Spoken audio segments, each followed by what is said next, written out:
Well, I've just come back from Rio de Janeiro. Went over there. It was absolutely fantastic. It was the second time I've been there. The last time was about 40 years ago. Now, I want to tell you, everybody warned me about how dangerous it is. I even went and bought a money belt. I've never felt safer. I think it's just like any city in the world. You just got to be careful of where you're going. Now, Brazil is a fantastic, fantastic place. And what I'd recommend to you is to stay on the Copacabana. There's many, many beaches in Rio. The two main ones are Ipanema and Copacabana. I went to Ipanema Beach. It's a little bit run down. It's not that great. Copacabana Beach is wonderful. There are wonderful restaurants all over. There's vibes. There's live music every night. I would rate it 100 times better than Ipanema Beach. It's also easy to get into all of the shops just 2 streets down. You within walking distance of any shop over there. The buses are fantastic. Cheap as anything, so we took buses everywhere that we went. Were really, really easy to do. And the hotel we stayed in was fantastic. I would recommend you stay at the Portabay. Now, there's other big hotels. I mean, there's the Copacabana Palace, but you're going to be paying an absolute fortune. I paid around $200 a night, and I asked for one of the best rooms, which has got 180-degree windows. So when I opened the curtains in the morning, I had the most incredible view of the beach. In fact, I lay in my bed just looking at the beach over there. The hotel is a small little gym, but again, when you're over there, you don't really want to go to that gym. Right at the top, it has a nice pool bar. Again, the pool is not that big, but it's great. It's nice. It's a great place to go, have a little swim. But where you really want to go when you're in Rio is you want to go to the beach. Walked across the road, we were on the beach.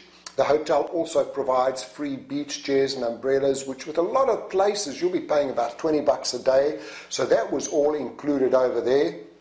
Had great restaurants, cafeterias in there, but it was really, really central, and the people were incredibly, incredibly friendly. They told us where to go, what to do, and what I'd suggest to you is a couple of things. The first thing is take either the red bus tour or a private tour. We went on a private tour, and there was only 4 of us. It was fantastic. We started off with one of the biggest churches I've ever been to. It was a whole day tour. Cost about $100. We then went to a lot of other places. We went through town, but then we went up and we went to the Corcovado, the Christ statue, which was wonderful. And then we also went to Sugarloaf, and that was an incredible, incredible experience. Beautiful, beautiful pictures. You've got to go and visit those 2 places when you're there.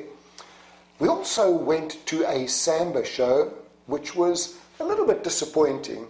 I'd been spoilt. I'd just come from Chile. And in Chile, we went to the tango show, which was out of this world. So this was a little bit, it was almost amateurish compared to that show, but it was really good. There were some really good musicians over there. The theatre was a little bit tired, but it was okay. You've got to go and see a samba show when you're there. But my highlight was right opposite the hotel was a little place called the Little Club. Now, I didn't realize that this is one of the most famous jazz clubs in Rio. And a lot of the big artists started out there. People like Sergio Mendes, many other famous people go over there.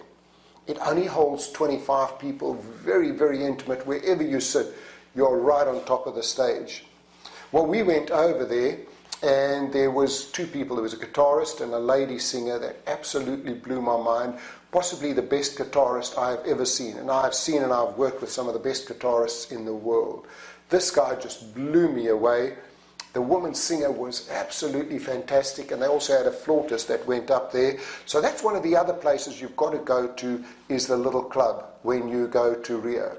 Of course, you've got to enjoy all of the beaches, and something I found quite fascinating there was they have all of these beach bars, and you can go in and you can order your food and drinks, and I was like figuring, you've got to go across the road from the hotel to eat there. So how do they bring the food? Do they signal the order to the hotel across the road, and these guys are running across like a 6-lane highway to bring you your food? I said, no, that can't work.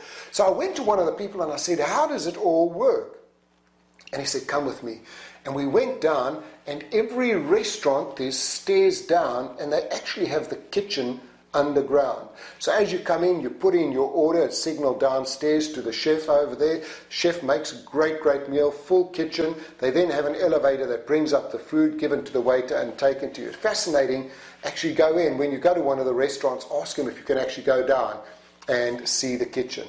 So Rio, another great place to go and visit. The food was fantastic. Airport, everything worked over there. I love the place, and forget about all of the safety things that people tell you. I felt as safe as anything, but again, just be careful wherever you go.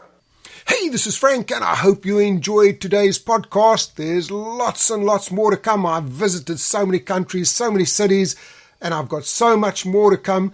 So please subscribe, please go on and watch every one of the series. Give me some comments, give me some feedback.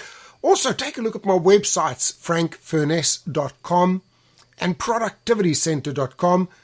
Also, follow me on LinkedIn, Frank Furness. Every day I come up with some great new ideas and strategies. So, hey, this is Frank. Thanks for listening.